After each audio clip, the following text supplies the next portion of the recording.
Just 1 second, everybody. Just setting up some things on the ooh, man, hair's looking crazy right now. Just setting some things up on Kick right now, and then I will be over to do the live stream in just a second. I forget that you have to edit the Kick stream, so let me do that really quick before we get started.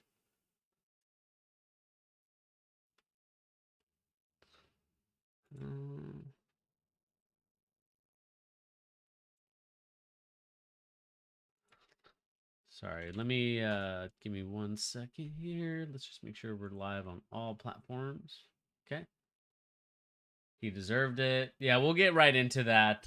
Bucks, Rays, Bolts. I'm assuming that's the fans of the team, or that you're the fan of those teams. We're going to talk about it in just a second. I think this is really big news that we have to really cover and talk about. Just really quickly, just setting up the Kick stream before we get started on it.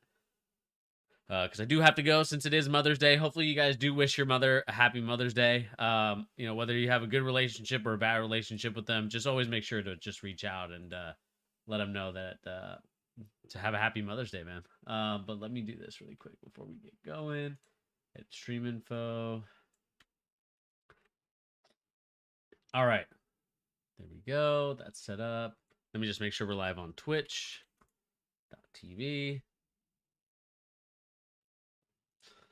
Yes, we are live.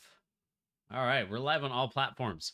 All right. So, how's it going, everybody? This is, of course, your boy Bernie here on The Charge, giving the latest NBA news and rumors and also basketball opinions. Hopefully, you guys are enjoying a nice Sunday, May 14th. Again, it is Mother's Day, so do wish your mothers a happy Mother's Day. If you do, like I said, whatever the relationship is between you and your mom, just make sure that you did.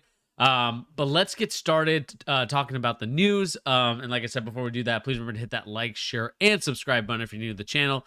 Again, all that stuff helps us out tremendously here. And again, we're trying to grow this channel to be something that everybody can kind of enjoy and kind of watch. And so I hope you guys do hit the like, share, and subscribe button. Let me just make sure that we are live on another platform that I am trying to get us live on. Let me just make sure that we're live here.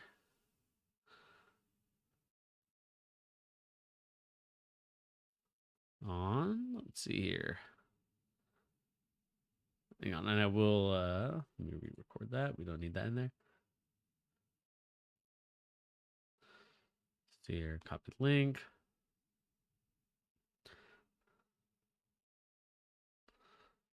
Let's see here.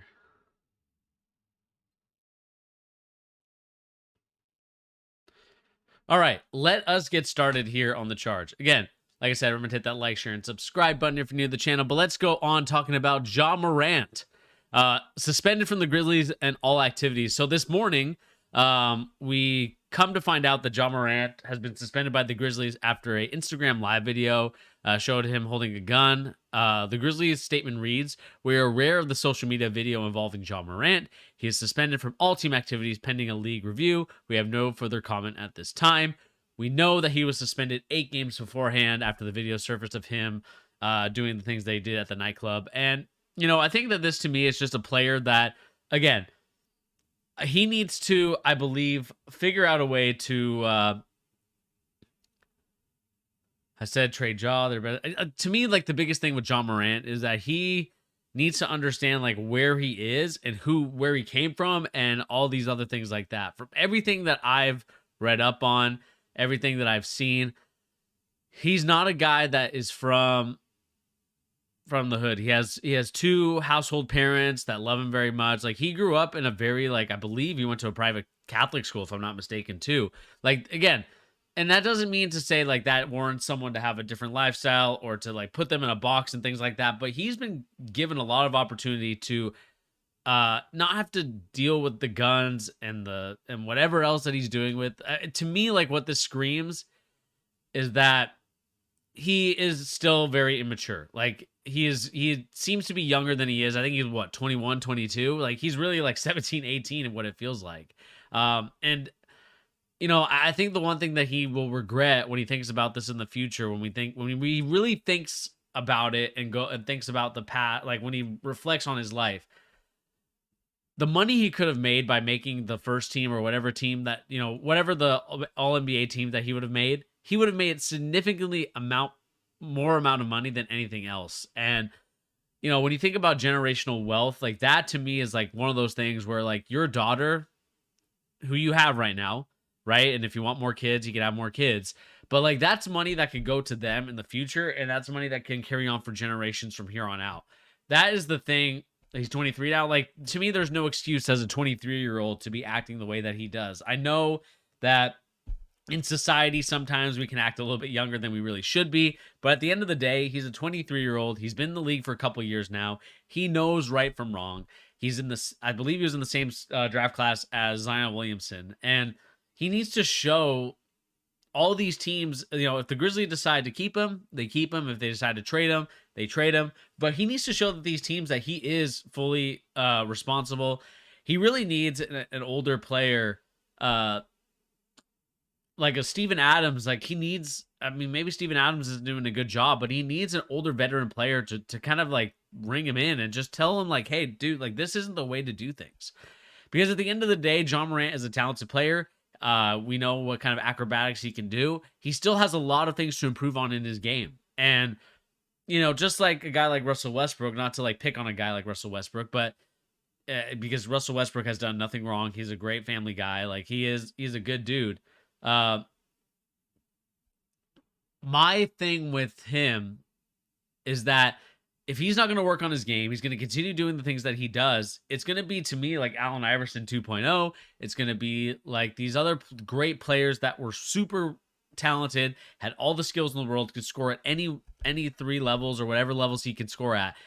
But he still has much to improve on. Like when I think back to the playoff series against the LA Lakers, he was clearly trying to do things that were stupid and things that, again, work in the regular season, but in the postseason, it's a completely different game. And that's something that he needs to realize as a player in this league, is that the playoffs are a completely different beast. And, with all the interviews and the cockiness of John Morant, he needs to understand like he's just not that guy yet. He can be that guy. I think he has the talent to be a super talented player, but it's super frustrating to see that no matter what situation he's been put in, I don't think no matter what friend group he has, he seems to keep doing these things and put himself in situations. Like, to me, I'm frustrated beyond belief because, like I said, super talented player, could be one of the best in the league, but has decided that doing these type of videos, posting about guns, doing things like that, like that's not what's going to get you to where you need to get in the NBA. And again, maybe he's just like these other players that like the benefits and the perks of being in the NBA, but not actually wanting to put in the work to be better in the NBA. Now we see a lot of those guys in the US, or well, they are in the US, but we see a lot of these guys around the league that, again, super talented, could be one of the best in the world, but enjoyed the limelight, enjoyed the publicity, enjoyed the, I would say, the clout, if you will, of the NBA status, of the athlete, of the celebrity status, but not really putting in the work to get better at the craft that he's working in. And again, he could be doing that in the offseason, he could be doing all that stuff, but I'm just frustrated in the fact that when it comes to a guy like John Morant, he continuously doesn't learn his lesson. And when you think back to the incident that happened after they played Denver, like that should have been a wake-up call for him to say, yeah, you know what? It's probably not a good idea for me to do that. And the other thing too is like, why have your phones by you? To me, like what it tells me is that he loves the clout. He loves the attention because he has a phone, or one of his guys has the phone every single time that these guys are out. It's funny to me because it's the same thing when we see NBA players working out in the gym with their trainers, right? Everybody has the cell phone and they're recording like some player balling out at the YMCA. It's the same thing. I should be seeing a 0 dark 30 for all these players from here on out. Send him to Utah for picks. I don't know if even Utah would do it. He might be I don't even think there is nightclubs in Utah. But no, nevertheless, it's frustrating to me to like continuously talk about a guy off the court activities rather than on the court, right? We should be talking about the John Morant in the Laker playoff series and why he struggled in that series, why he took such risky layup attempts. Like, we should be talking about that more than anything else right now. But instead, we're continuously talking about the off-court shenanigans, the off-court issues that really shouldn't be issues. Like, John Morant needs to grow up. Think about this. You are going to be 25 in 2 years. What do you want your legacy? What do you want your game to be remembered by? Like, yeah, you were super athletic, you were super good, but at the end of the day, does that matter? Right? Does it matter at the end of the day? I'm just sad and frustrated. And it's not even alleged. I know there's a thing that says alleged, but he was holding a gun. Like, there's no ifs, ands, or buts about it. IG Live, holding a gun. It's frustrating because, again, John Morant is a super talented player. You know what type of talent he can be, but he continues to go down the same path that some of these athletes go down. I would say Gilbert Arenas is one of those players as well. Like, just has all the talent in the world, is a super good player, but ends up doing the things that gets him the contracts that he potentially could get with a lot less money. And again, in this league, he's probably going to make some good money, but it's super frustrating. And let me read some comments here. So that was crazy what happened this morning or last night. Yep. I said last year, trade Ja. They're better without him. That's definitely, I think they're going to start looking to trade him or, start moving some pieces because this team really should have been in the NBA Western Conference Finals this year or the year before. He's 23. We talked about Deserby here. Nobody want him. Nobody would want him after this. Need to ask for help. This year is going to be a contract year. Don't think he's going to get paid.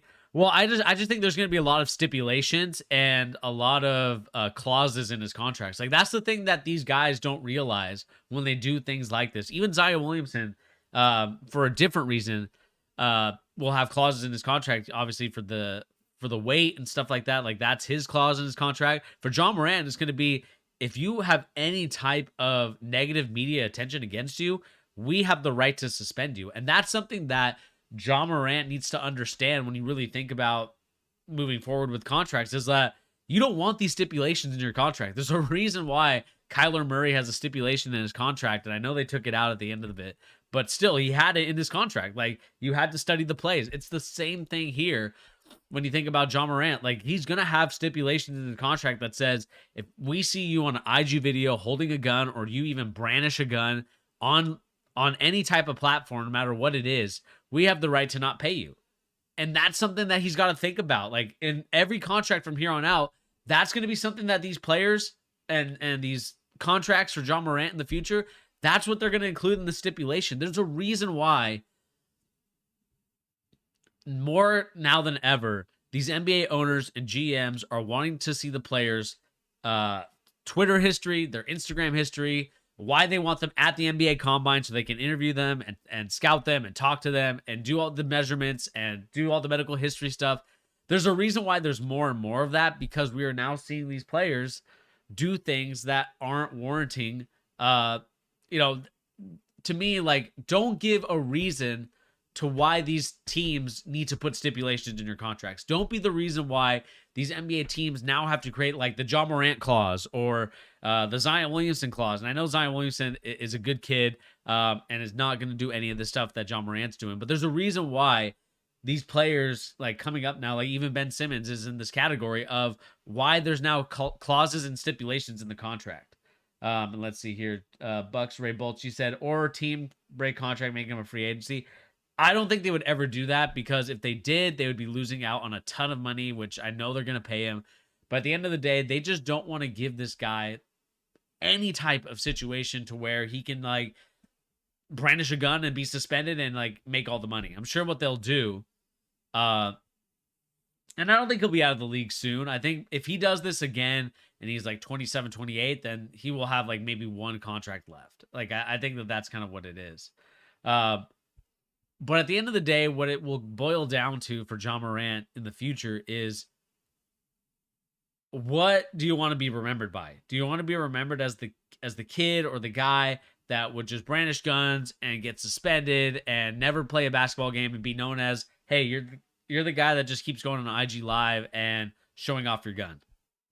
Like, that's something that he's got to think about as someone that is going to be put in a situation where they're going to decide, like, should we pay him? Should we not pay him? Like, that to me is the frustrating part when it comes to John Morant and really the Memphis Grizzlies, because they got to make a decision soon because he's on his last year of his contract. So let me know in the comment section down below, what do you guys make of this whole ordeal? I do think it's a sad state of affairs for John Morant. You know, he has a family. He needs to take care of that family. And instead of doing that, he's clearly doing the wrong thing, and now he's suspended. We'll see what happens from here on out. But let me know in the comment section down below, what do you guys think of John Morant and the whole Memphis Grizzlies situation? I would love to know what you guys think in the comment section down below. So please remember to hit that like, share, and subscribe button if you're new to the channel.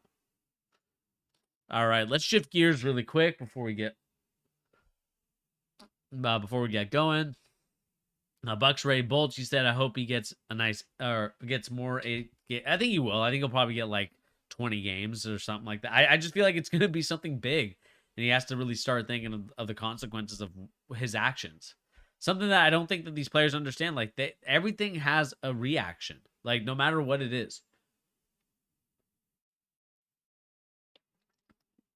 Let's move on to the next story. And really what the next story I want to talk about is the Golden State Warriors versus the LA Lakers. I thought that this was a interesting situation. Obviously, I guess I say everything's an interesting situation, but more so than anything else, like when we look at the stats of these players, and I need to see if there is NBA. Let me see Warrior playoff stats.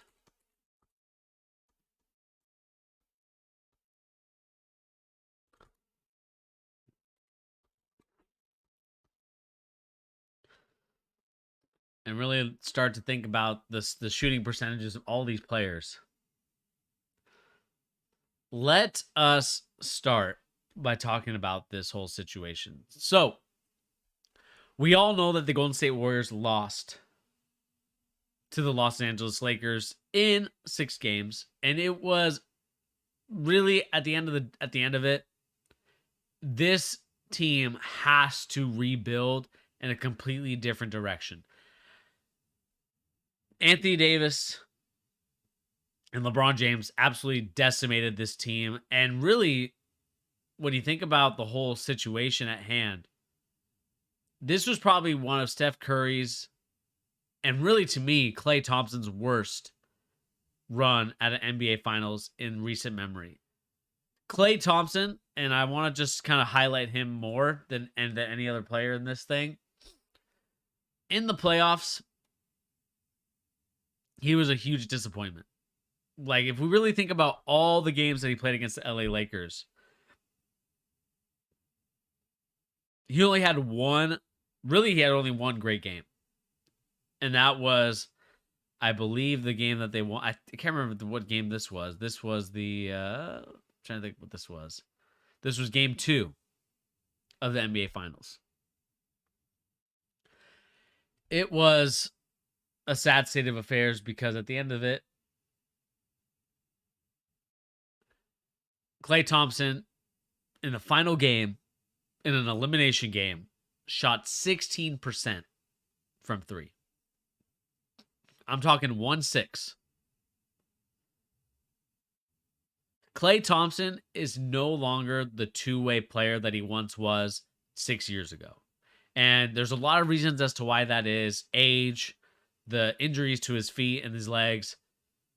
There's been a lot of things that have been happening to Klay Thompson. And again, Klay Thompson is a good player. I'm not taking anything away from him. But unfortunately for him, he has become a single-dimensional player when he used to be a two-dimensional player. A guy that could shoot threes and a guy that could play defense. Now he can't really do any of it. He can't really play defense. He can't really do any of that stuff. And really, if we think about his shooting percentage in the playoffs, 16% in his last game. The games before that, really all the way, from game 3 to game 5. I should say game 1. Game 2 was an anomaly because he shot 72%, but the rest of it, he was like 33%. Like, that's not going to cut it.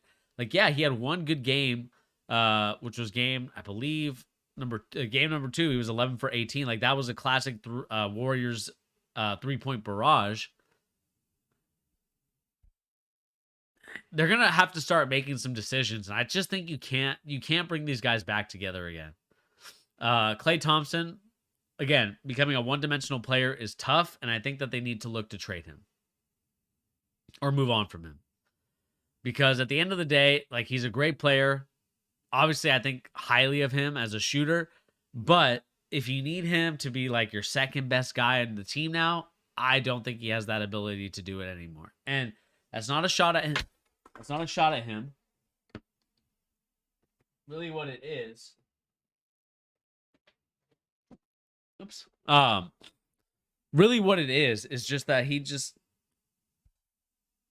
getting older. Like, again, like, this team is getting older. This team is not the way it was a couple years ago. Where they were just like, the third quarter, I felt like was the quarter for the Warriors. I just feel like that hasn't been there in a while. And in order to do that, they're going to need to, I think they're going to have to start banging on some of the young guys that they have on their team. Like, again, if we look at Steph Curry's numbers in the playoffs, this was probably one of his worst shooting performances, I would say, in a very long time. Like, 31% for Steph Curry, and for any player in the NBA, really, is not very good. It's about average or below average. I would say 34% is average, and he was below average. And again, like, there's times, because he had to exert so much energy trying to score, that really made it tough, I would say, for that made it tough for Steph Curry. The fact that he had to exert so much energy. Like, if you think about how many shots he got off, like, especially in some of these games, 12 for 30, 12 for 24, 11 for 28, 9 for 21, 7 for 12. Like, there's a lot of games in which he had to exert an exorbitant amount of energy that I just don't think that he has at this point in his career. But really, he's just not that type of player. Like, he's really a guy that thrives on other guys, or like building off on other guys getting opportunities. Like, I think in these last couple games, he had 14 assists in a loss to the Lakers in the first game. On last week. I had 12 assists in game number 2. Like, that is now, I think Steph Curry has to transition from being like the scoring guard to being more of a traditional point guard. More so from the fact that he can still get the shots off. He's still a great 3-point shooter, but this was not, I would say, his best performance in a playoff series. Like, 31.5% is not going to cut it in today's NBA. It's just not going to cut it. And then if we look at a guy like, I would even say like Andrew Wiggins. I mean, Andrew Wiggins didn't play very particularly well in this playoff series. I think that he was a guy that, again, 25% in a blowout loss, 2 for 8. There's other games, 3 for 8, 6 for 18. Like, he didn't play very well and didn't shoot the ball very well. He only took like 4 3-pointers. I felt like last year he was a lot better. And he was kind of like the X factor as to why the Warriors won their championships that they did. End of it, I just think, like, again, it comes down to the 3 best players on the team. And really, like, the disappointment to me was this guy, Jordan Poole. We have to talk about what happened with him and his contract and all that stuff, because to me, this was really, I think, exposing like Jordan Poole as a player. Like, what happened, right? Like, if we think about his playoff series, he shot 5.9% from 3-point land. And you could see the minutes decrease in the playoffs. Like, he, in the playoffs, he was averaging, let's see if we have it here. Playoffs, he was averaging, just in general, like career playoff wise, like he was shooting 34%. Like, he's shooting 34%, so he's shooting a little bit higher. But in this last series he played in, 5.9% from 3-point land, 0 for 3, 1 for 6, 0 for 2, 0 for 4, 0 for 2. We have to start thinking that this is one of the worst contracts in the NBA. It's getting close to that conversation, I would say, just because I know what type of player he can be in the regular season, but the regular season for the Warriors doesn't matter. I think for Jordan Poole, it should matter. He's already an NBA champion. He's just not consistent. I mean, 3 for 10, 5 for 14, 0 for 4, 2 for 9, 3 for 6. It's frustrating because, again, you give this guy a big contract. You're expecting him to be like this sort of great, transcendent player, the guy that can transition to that number 2 position in front of Klay Thompson. And the fact that he's playing less minutes than Klay tells you everything you need to know what they think about Jordan Poole and maybe his availability coming into next year. Sean, you said Podmon messed up Poole by KOing him. I just think the chemistry was messed up from that whole point on. I mean, maybe that's still affecting him, and I think that probably could affect a lot of people. It's frustrating to watch Jordan Poole flop like a fish. Like, I've never seen a dude flop so much other than Manu Ginobili. Like, he's prime Manu Ginobili at this point. And really just did not perform. Like, at least Manu could back it up with his play. Jordan Poole is not backing up with this play right now, and it is super. I would say if I'm a Warriors fan, I'm super frustrated with the performance of Jordan Poole this past season and really in this past playoffs. Again, 5.9% is not going to cut it. 66% from free throw.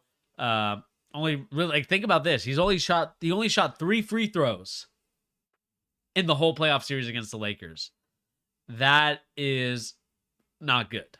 Not good whatsoever. 30% from the floor. Again, Jordan Poole needs to redeem himself next year, but look at these numbers for the playoffs. True shooting percentage always needs to be above a 50, 44.7, not going to cut it. Jordan Poole needs to step up next year, and we'll see if he does. I think it's going to be a very they're going to have to start going to and of course with Bob Myers not really signing a contract with them yet.